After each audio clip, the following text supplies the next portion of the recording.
வணக்கம் மக்களே, எல்லோரும் நல்லா இருக்கிறீங்களா? ஓகே மக்களே, இன்றைக்கி நம்ம என்ன செய்ய போகிறோம் பார்த்துட்டிங்கன்னா, நம்ம முட்டைக்கோழி செய்ய போகிறோம். பாருங்கள் மக்களே, இதான் அது முட்டைக்கோழி. இதோட முட்டையை தான் ஏற்கனவே நம்ம வீடியோ போட்டிருந்தோம் பாருங்கள், கீழே லிங்க் கொடுக்குறேன். ஓகே மக்களே, வாங்க செய்யலாம். இப்போ வந்து பார்த்துட்டிங்கன்னா, நம்ம ஒரு குக்கர் வச்சு அதில் ஒரு 150 கிராம் நம்ம எண்ணெய் ஊற்றிருக்கிறோம். அதுக்கப்புறம் இஞ்சி பூண்டு பேஸ்ட்டு நம்ம ஒரு 100 கிராம் போட்டிருக்கிறோம். இஞ்சி 50 கிராம், பூண்டு 50 கிராம் ஓகே போட்டிருக்கிறோம். இப்போ வந்து இதை போட்டதுக்கப்புறம் நல்லா ஒரு கலரி விட்டுடலாம். ஓகேவா? இந்த பெங்களூரில் வந்து இந்த கோழி வந்து ரொம்ப ரொம்ப ஃபேமஸ் மக்களே. இந்த கோழி பேர் பாரம் கோழின்னு சொல்லுவாங்க. ஏற்கனவே இந்த கோழியோட முட்டை வீடியோ போட்டிருந்தேன்லங்க, அதில் வந்து அந்த வீடியோ வந்து உங்களுக்கு கீழே உங்களுக்கு ஃபோட்டோ போடுறேன் பாருங்கள். அந்த ஃபோட்டோ பார்த்தீங்கன்னா தெரியும். ஏற்கனவே இதோட கோழியோட முட்டை வீடியோ உங்களுக்கு போட்டிருப்பேன். ஓகே, அதை பாருங்கள், அதுலேயும் சொல்லியிருப்பேன். இந்த கோழி வந்து பெங்களூர் ரொம்ப ரொம்ப ஃபேமஸ் மக்களே. இதை வந்து நீங்கள் ட்ரை பண்ணி பாருங்கள். பெங்களூர் வந்தீங்கன்னா இந்த மாதிரி ட்ரை பண்ணி பாருங்கள். இந்த கோழி வாங்கி ரொம்ப டேஸ்ட்டாக இருக்கும். நாட்டுக்கோழியோட ரொம்ப ரொம்ப ஸ்ட்ராங்கான கோழி மக்களே. உங்களுக்கு இந்த கோழி நான் போடும்போது காட்டுறேன் பாருங்கள், நீங்களே பாருங்கள். இது பிராய்லர் கோழியா இல்லை நாட்டுக்கோழியான்னு நீங்கள் நினைப்பீங்க. அவ்வளோ டேஸ்ட்டாக இருக்கும். ஆனால் இதில் வந்து கொழுப்பு அதிகமாக இருக்கும். ஆமாம் மக்களே, பாருங்கள். பார்த்தீங்களா? இது பார்த்தீங்கன்னா உங்களுக்கே தெரியும் எலும்புலாம் எப்படி இருக்குன்னு பாருங்கள். உங்களுக்கு அசல் நாட்டுக்கோழி மாதிரி தான் இருக்கும். ஆனால் இது வந்து பிராய்லர் கோழி தான். பிராய்லர் கோழி வந்து முட்டை வைக்கிறப்போ அந்த கோழி வந்து நம்ம இது பண்ணுவாங்க, அறுப்பாங்க. அதுதான் அந்த கோழி. அவ்வளோ டேஸ்ட்டாக இருக்குது மக்களே. ஓகே, இப்போ வந்து நம்ம கறி வந்து இந்த ஒரு 1.5 கிலோ அளவுக்கு வாங்கி வச்சுருந்தோம். முழு கோழி தான் கொடுப்பாங்க நம்மளுக்கு. 1/2 கிலோ 1 கிலோலாம் கொடுக்க மாட்டாங்க. அதனால் நம்ம ஒரு கோழி வாங்கிட்டு வந்து அதை வந்து சுத்தம் பண்ணி அவங்களே கொடுத்துட்டாங்க. அதை வாங்கிட்டு வந்து நம்ம ஒரு 1.5 கிலோ கணக்கு வந்துச்சு ஒரு கோழி. இப்போ அந்த கோழி தான் நம்ம போட்டிருக்கிறோம் பாருங்கள். போட்டதுக்கப்புறம் கொஞ்சம் உப்பு போட்டு நல்லா ஒரு கலரி விட்றலாம். அப்போ தான் உப்பு பிடிக்கும். நான் எப்போ போனாலும் பெங்களூருக்கு போனாலும் எங்கள் மாமியார் வீட்டுக்கு போவேன்.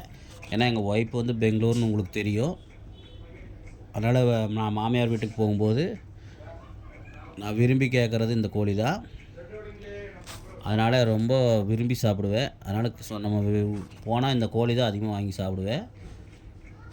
அதனால் சரி, இது ஒரு வீடியோ எடுத்து மக்களுக்கு தெரிவிக்கலான்னு தான் இந்த வீடியோ எடுத்து போடுறேன் பாருங்கள். இப்போ நம்ம உப்பு போட்டு நல்லா ஒரு கலரினதுக்கப்புறம் மஞ்சத்தூள் போட்டு நம்ம ஒரு பேட்டியாச்சு பாருங்கள். இப்போ கொஞ்சம் நேரம் அப்படியே வேகட்டும். அந்த மசாலா உப்புலாம் பிடிச்சதுக்கப்புறம் நம்ம வேறு குக்கரில் மாற்றி வச்சிட்டோம். சின்ன குக்கரில் வச்சு அதில் கொஞ்சம் கறியை போட்டு தண்ணி ஊற்றிக்கிட்டு நம்ம அதை விசில் விட்டுறலான்ட்டு வேக வச்சிடலான்ட்டு நம்ம விட்ருக்குறோம். ஏன்னா இந்த கறி வந்து ரொம்ப ரொம்ப ஸ்ட்ராங்கான கோழின்னு உங்களுக்கு சொல்லியிருந்தேன். நாட்டுக்கோழியோட ரொம்ப ஸ்ட்ராங்கு. அதனால தான் அவ்வளோ சீக்கிரம் வேக வைக்க முடியாது. அதனால தான் குக்கரில் வேக வச்சிட்டேன். பார்த்தீங்கன்னா உங்களுக்கு தெரியும். இதோ பாருங்கள் மக்களே. ஓகே, எவ்வளோ இதாக வெந்திருக்குன்னு பாருங்கள். ரொம்பவும் ஆனஸ்டான கோழி மக்களே. இப்போ வந்து பார்த்துட்டிங்கன்னா நம்ம மசாலா பார்க்கலாம் பாருங்கள். நம்ம பெரிய வெங்காயம் ஒரு 400 கிராமு, அப்புறம் 2-3 வரமிளகா போட்டுக்கங்க. அப்புறம் நம்ம மஞ்சத்தூள், அப்புறம் வந்து பார்த்துட்டிங்கன்னா தக்காளி வந்து ஒரு 4 தக்காளி, அப்புறம் இதெல்லாம் போட்டு வடசட்டியில் போட்டு நல்லா வணக்கினதுக்கப்புறம் அது கூட வந்து பார்த்துட்டிங்கன்னா கொஞ்சம் உப்பும் போட்டுட்டு நல்லா எடுத்துட்டதுக்கப்புறம் அதை கூட லைட்டாக பச்சை மல்லி சேர்த்திட்டோம். நான் மல்லி வந்து ஒரு 10 கிராம் அளவு சேர்த்திட்டு நல்லா அரைச்சி எடுத்து வச்சுருக்குறோம் பாருங்கள். இப்போ அந்த மசாலா தான் நம்ம அந்த கோழி கூட சேர்த்து நல்லா கிளறிட்டுருக்குறோம்.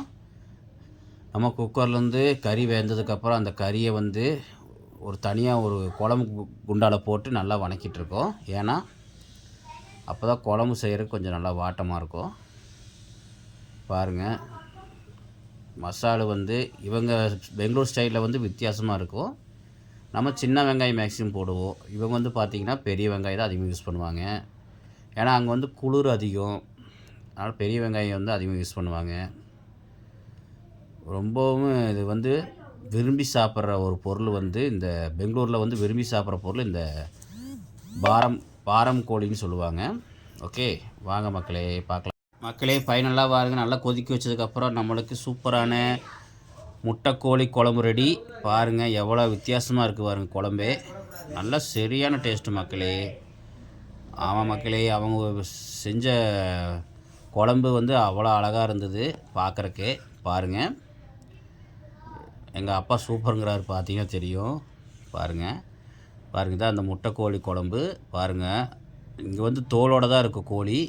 தோலோட நீ எந்த கோழி எடுத்து சாப்பிட்டாலும் சரி மேக்ஸிமம் தோலோடு சாப்பிடுங்க, சூப்பராக இருக்கும். இந்த கோழிக்கு வந்து மெயினாக கொண்டை இருக்கும், அந்த கொண்டையும் போட்டு தான் சாப்பிடுவாங்க. அவ்வளோ அருமையாக இருக்குது மக்களே. பாருங்கள் கறிலாம் பஞ்சாட்டம் வெந்திருக்குதா பாருங்கள், செமையாக இருந்தது மக்களே. இதே மாதிரி நீங்களும் ட்ரை பண்ணுங்கள். ஓகே, ரொம்ப நல்லாயிருக்கும் மக்களே. ஓகே, இந்த வீடியோ பிடிச்சிருந்தா லைக் பண்ணுங்கள், ஷேர் பண்ணுங்கள், கமெண்ட் பண்ணுங்கள். பாய் மக்களே.